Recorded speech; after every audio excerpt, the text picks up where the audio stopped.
Tere! Ennem kui ma alustan, ma tahan tänada Eesti Kunstimuuseumi, Aleksandra Murret võimaluse eest teha uurimisreis Riia Rahvusraamatukokku, hetkel tõesti ainsasse kättesaadavasse arhiivi, kus on võimalik selle ajakirjaga lähemalt tutvuda. Südamlik tänu kuulub Elnara Taidrele, Liisa Kaljulale, kes mitte ainult selle kutse eest täna siia esitama seda ettekannet, vaid üldse kaasamõtlemise ja toetuse eest kogu Soosteri projekti vältel. Mul on tõesti hea meel täna siin teiega olla. Ma alustan oma ettekannet ajakirjas Naan ja Siila tutvustamisega. Räägin selle tähtsusest ja kujundusest ning seejärel keskendun Soosteri kosmoseteemalistele illustratsioonidele ajakirjas Naan ja Siila. Populaarteaduslik ajakiri Naan ja Siila sai oma nime inglise filosoofile Francis Baconile omistatud ladinakeelsest fraasist, mis tõlgituna tähendab teadmine on jõud. See oli Nõukogude Liidus väga populaarne aimajakiri, eriti 60ndatel aastatel kosmoseuuringute kõrgajastul. Teadusajakirjad nagu Naan ja Siila mängisid väga olulist rolli Nõukogude kosmoseprogrammi ideoloogilises kujundamises. Kosmosevõidujooks, võidurelvastumine, konkurents Nobeli preemiate nimel tõid teaduse üha enam avalikkuse ja propaganda keskmesse. See lõi uue olukorra kunsti ja teaduse koostööks, mille tuules ka Sooster tegutses. Sirvides Naan ja Siila 60ndate aastakäike leiame teemasid loodusteaduste, tehnika, meditsiini, ajaloo, spordivallast, põllumajandusest, füüsikani, kosmoloogiast, psühholoogiani. Ajakirjas avaldati ka ulmekirjandust, näiteks Nõukogude autorite vendade Strugatskite jutte, aga ka tõlgitud ulmejutte, näiteks Stanisław Lemmi ja Murray Leinsteri jutte. Ajakirjas leidus ka praktilisi nõuandeid ja rubriike, milles kajastati rahvusvahelisi teadusuudiseid. Sooster töötas ajakirja juures aastatel 1964 kuni 1970, niisiis umbes 6 aastat. Selle aja jooksul illustreeris ta 13 teadusartiklit ja 4 ulmejuttu jutustust. Ta kujundas mitmel korral ka ajakirja kaane. Üks Soosterile lähedasemaid mõttekaaslasi, Jüri Sobolev, sai 67. aastal ajakirja peakunstnikuks. Samal aastal ulatus Naan ja Siila tiraaž rekordilise 700 000 eksemplarini. Selles mõttes on siis nüüd Naan ja Siila kontekstis. Võrdluseks just 67. aastal alustas ilmumist meie oma aimajakiri Horisont. Eesti astrofüüsik Uno Veismann on nimetanud Naan ja Siilat üheks 60ndate väärtuslikumaks teadusinfoallikaks kõrvuti ajakirjadega nagu Tehnika Maladjoži, Nauka i Жизнь ja Kvant. Tasub ka märkida, et 60ndatel aastatel paistis ajakiri silma oma kujunduse poolest. Toimetusega tegid siis koostööd mitmed tuntud kunstnikud ja illustraatorid. Näiteks Ilja Kabakov, Anatoli Brusilovski, Mihhail Grobman, Vladimir Jankilevski, kelle tööd olid alles hiljuti Lasnamäe paviljonis üleval, Ernst Neizvestne ja teised. See kunstnike ring oli tihedas suhtluses teadlastega ning nad tundsid sügavat huvi ringluses olevate ideede ja mõttesuundade vastu. Sooster oli osa loomingulisest sümbioosist, kus visuaalsed lahendused kujunesid kollektiivselt. Illustraatorite stiilid, sulandusid ning autorluse piirid võisid hägustuda, eriti ajakirjade ja kogumikväljaannete kontekstis. Ajakirjas kasutati dušijoonistusi, fotomontaaže, reprosid ja kollaaže. Alates 67. aastast, mil Sobolevist sai peakunstnik, muutus ajakiri fotokesksemaks. Fotod ja joonistused esinesid sageli koos või miksituna kollaažides, luues dünaamilisi kompositsioone. Korduvad kujundimotiivid ja mitte ainult Soosteri puhul, vaid see kehtib kogu selle kamba kohta, on silmad, osutuvad käed, küsimärgid, loomad. Joonistused olid sageli raamistatud ja ruumilisust loodi mänguliste perspektiivivõtete abil. Nüüd liigume siis Soosteri Naan ja Siilas ilmunud kosmos puudutavate piltide juurde, illustratsioonide juurde. Esimeseks me näeme illustratsioone, mis on loodud 68. aasta juuninumbris avaldatud Lebedevi ja Studenikovi naljaka ja absurdse jutustuse alaväärsuskompleks juurde. Lugu räägib kosmoselaevale sattunud kassipojast, kes püüab kosmilisi hiiri. Kassipoeg, keda astronaudid alguses alahindavad, osutub galaktilises seikluses võtmetegelaseks. Soosteri joonistatud kassipoeg mõjub emotsionaalselt ja humoorikalt. Pildi taust on viirutatud ja ringitatud tumedaks, meenutades kas tähistaevast või midagi abstraktset ja salapärast. Sooster kasutas neis kassipiltides perspektiivi moonutamist, mis oli üks tema tuntud joonistusvõtteid. Esiplaanil olevad objektid on suuremad, mis muudab kogu pildi suurussuhteid, kuna kaugemad osad paistavad väiksemad. See võte tõstab esiplaanil olevad objektid esile, annab pildile dünaamilisust ja dramaatilisust. Soosteri naine Liidia meenutas oma mälestuste raamatus, et selline perspektiivi tugev muutmine oli oma aja kohta uudne ja ootamatu. Siinjuures jällegi tasub mainida, et see võte polnud vaid Soosteri tööriistakastis. Ka teised illustraatorid kasutasid seda tehnikat. Mulle pole teada, ma ei tea, kes keda mõjutas ja kes sellega esimesena alustas. Oluline on, et Sooster oli oma illustratsioonides otsinguline ja eksperimenteeriv. Ta katsetas erinevaid stiile ja tehnikaid, otsides uusi viise, kuidas teksti tähendust visuaalselt edasi anda. Järgmiseks vaatame illustratsioone Ameerika ulmekirjaniku Murray Leinsteri jutustusele Läbirääkija. Murray Leinsteri peetakse üheks teadusulme rajajaks. Sarnaselt eelmisele loole on inimeste suureks sõbraks ja päästeks loom, seekord koer. Loo tegevus toimub kosmoses ja keskseks tegelaseks on koer nimega Beck või Buck.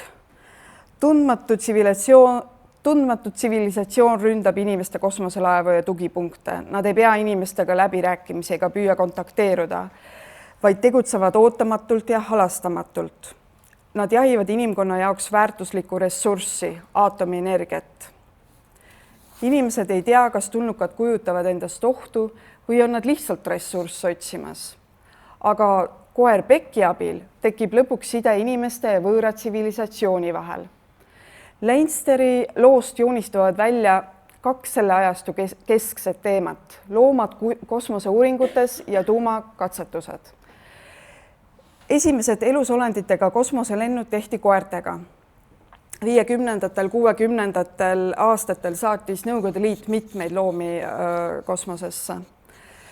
Tuntum neist on Laika. Samas muutus aatomienergia külma sõja üheks keskseks teaduse, tehnoloogia ja geopoliitika küsimuseks. See lugu ehk peegeldabki toonaseid hirme ja soovi mõista ning kontrollida aatomienergiat. Need on siis kõik Murray Leinsteri illustratsioonid. Siin väikse pildi peal on näha mul Riias tehtud, et seda teksti ja pildi siis suhet ka natuke orientiiriks anda. Järgmiseks vaatame samuti ilukirjandusliku teksti juurde loodud illustratsiooni jutustus Kurdlil külas. On Vladimir Tretjakovi edasiarendus Stanislav Lemi Ion Tihi kosmoserändude päevikute 14. loole reisile. See oli Lemmil siis satiirilise iseloomuga lühijuttude sari, mis kajastab kosmoseränduri Ion Tihi seiklusi. See on ka eesti keeles ilmunud. Jutustuse Kurdlil külas tegevus toimub planeedil Enteroopia, kus kurdlid on osa kohalikust loomastikust. Kurdlid on lahked ja targad, mitme hektari suurused loomad.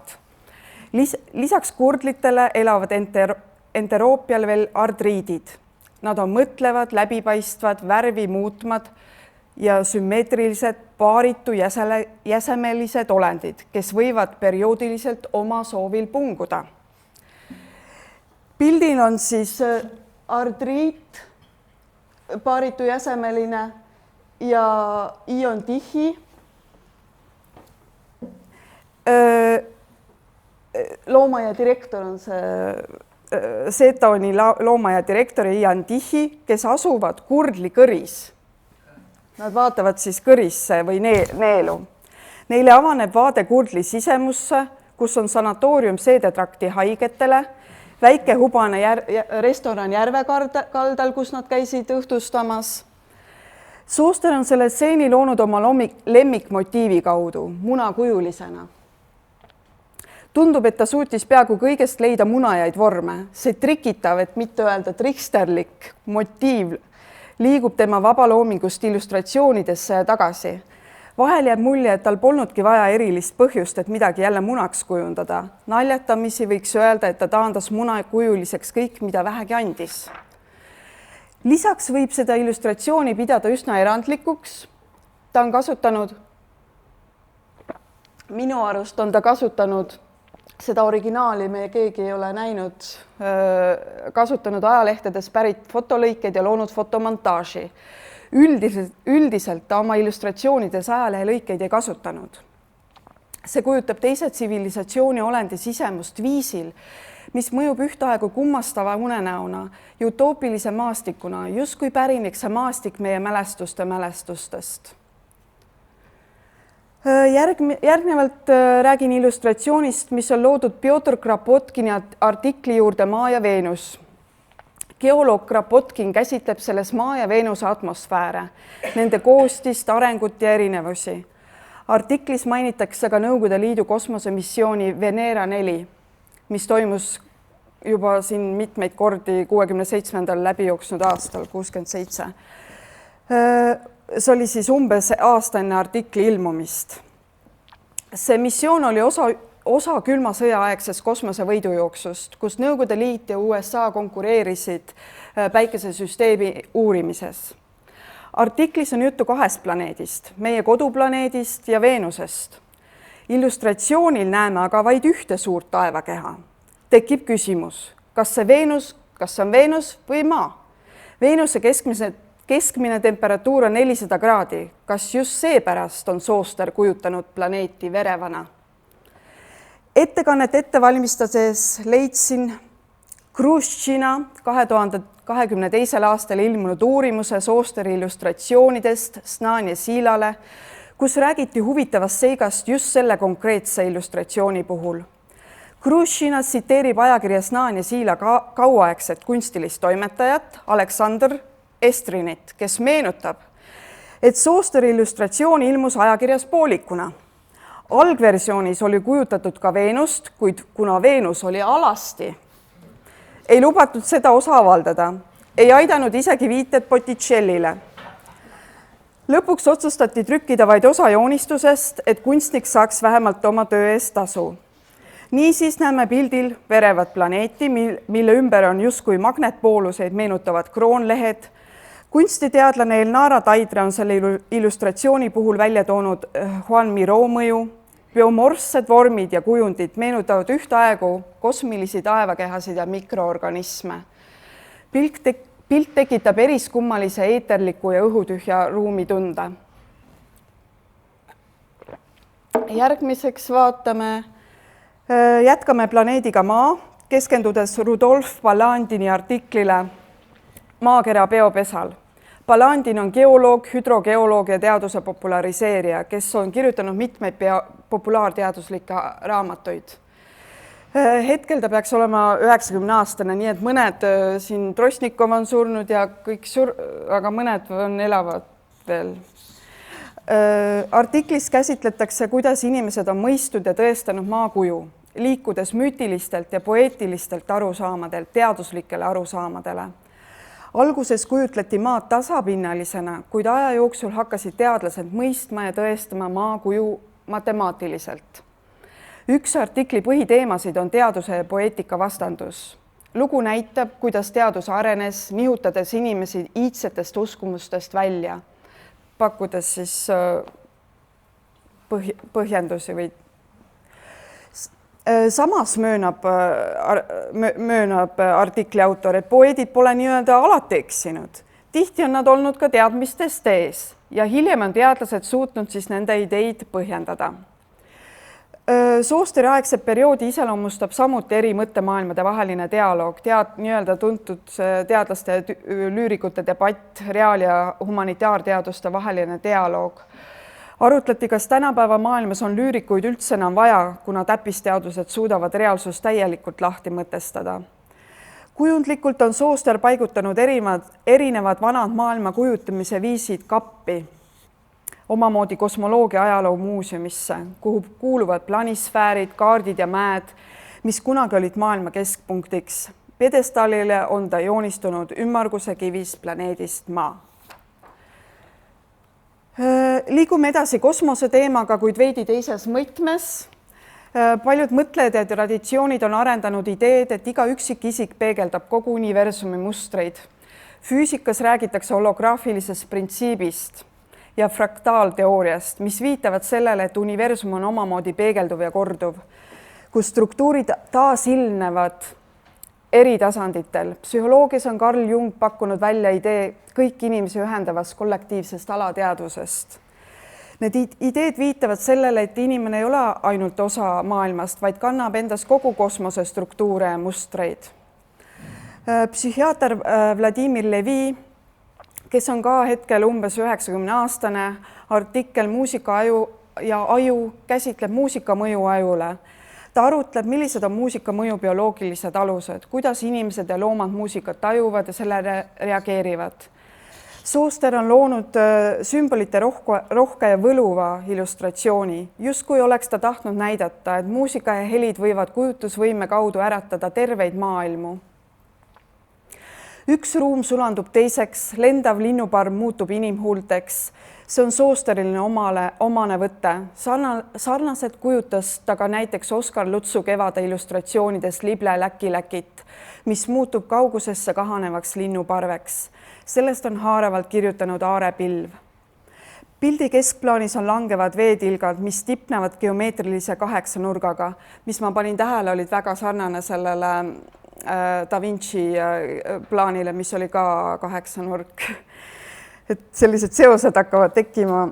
On moonid, nendest saadakse oopiumi ja sellest omakorda morfiini ja heroiini. Need ained on seotud une, teadvusetuse ja surmaga. Merel sõidab laev, see viib mõtted rändamisele, otsingutele. Mõtted lähevad teokarp, millega mõtted lähevad veele, kust algas elu. Olen valinud ettekandesse ka ajaga seotud teemad, kuna aeg ja ruum on omavahel seotud mõisted. Relatiivsusteooria muutis meie arusaama ajast ja kosmosest, näidates, et need ei ole staatilised. Aeg ja ruum ei ole iseseisvad ega muutumatud, vaid need on sõltuvad liikumisest ja massist. 68. aasta jaanuari numbris ilmus silmapaistva Ameerika teaduse populariseerija, matemaatiku ja mõtleja Martin Gardneri artikkel Kas aeg suudab tagurpidi liikuda. Tegemist oli tõlkeartikliga, mis esmakordselt avaldati aasta varem populaarteaduslikus ajakirjas Scientific American.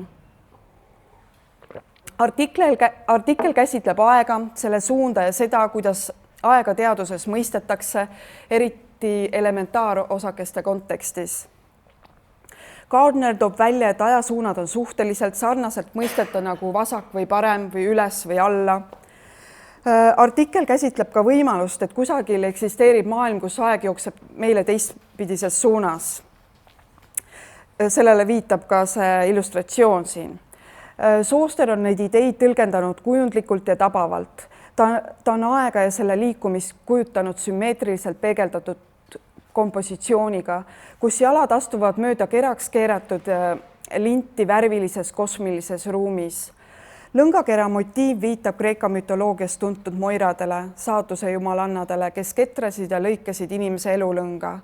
Vastukaaluks aja suhtelisusele on Sooster paigutanud kogu kompositsiooni monumentaalsesse, lõplikult, rõhutatult lõplikku raami. Nii tekib kõnekas kontrast, raam kui midagi absoluutset ja aeg kui voolav, mitmeti mõistetav nähtus. Kell on tööriist, millega mõõdetakse aega. Aja mõiste ise on abstraktne, kuid kellad pakuvad sellele kvantitatiivset mõõdet, muutes aja mõõdetavaks nähtuseks. Postuumselt ilmus 1970. aastal detsembri numbris Soosteri munakujuline kelladega vinjett Vsevolod Revitši artiklile Ümber maailmareis tulevikku, olevikku ja minevikku. Artiklis arutleb kriitik ja prosaist Revitš teadusulme žanri ja aktuaalsuse üle. Selle vinjeti aluseks on arvatavasti joonistus, mis kuulub Tartu Kunstimuuseumi kollektsiooni. See on siin. Samas numbris ilmus ka Soosteri surmateade, kus teda nimetatakse aime- ja ulmekirjanduse meistriks ning mälestatakse ajakirja pikaajalise kaastöötajana. On sümboolne, et Soosteri kelladel puuduvad seierid. Tema kellad ei mõõda enam, justkui vaikne märk sellest, et tema aeg selles aegruumis oli peagi lõppemas. Aitäh!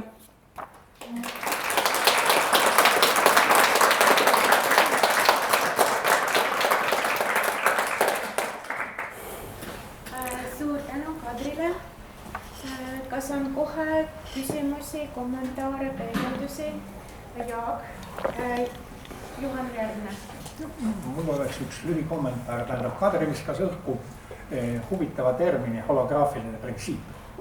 Et mis see on? See on füüsikateooria, mis väidab, et meie ilus kolmemõõtmine universum oleks sama hästi kirjeldatav teatud kahemõõtmelisel piirpinnal.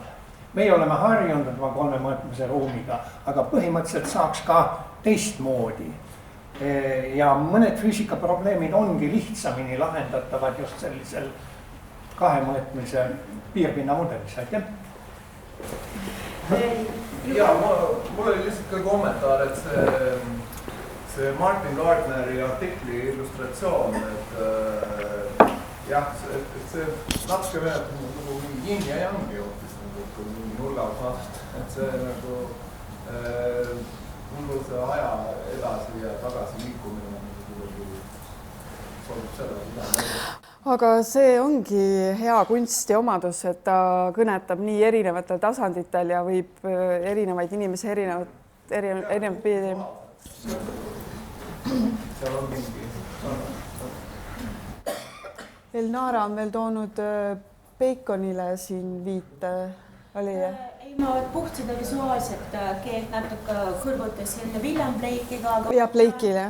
Näiteks mina Soosterit tunnen rohkem Tõnisendi kaudu ja siin on kahe reaalsuse märk ja kõik nagu sellised teistsugused kaitse ja need märgisüsteemid täiesti sees.